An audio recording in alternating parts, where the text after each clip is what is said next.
আপনি আমার আইনজীবী যদি আমার মতামত জিজ্ঞেস করেন, আমি এর কয়েকটা দিক আছে। একটি হচ্ছে একটা বিচারিক প্রচলিত ধারা বিচারিক প্রক্রিয়ার মাধ্যমে মামলা এবং সেই হাইকোর্ট বিভাগ একটা রায় দিয়েছে, তার বিরুদ্ধে একটি দেশের আপিল। সরকার এই ঘটনার পেছনে চিহ্নিত করার জন্য একটি কমিশন করেছে। কমিশনের এই যে ফাইন্ডিং যেটা হবে সেটা হয়তো সরকারের জন্য পরবর্তীতে ফার্দার আইনগত পদক্ষেপ।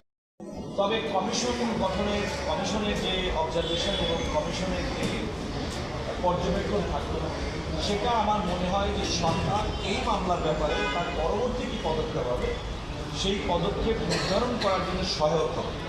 অ্যাট দিস মোমেন্ট যেহেতু একটা দেশের প্রচলিত আইন একটি রায় হয়ে গেছে এবং হাইকোর্ট পর্যন্ত মামলাটি নিষ্পত্তি হয়েছে, মামলাটি এখন সুপ্রিম কোর্টে আপিল বিভাগে পেন্ডিং, আমার মনে হয় সরকার পক্ষ থেকে তারা যে কমিশন গঠন করা হয়েছে কমিশনের ফাইন্ডিং এবং পর্যবেক্ষণের উপরে পরবর্তী কার্যকর সিদ্ধান্ত গ্রহণ করে।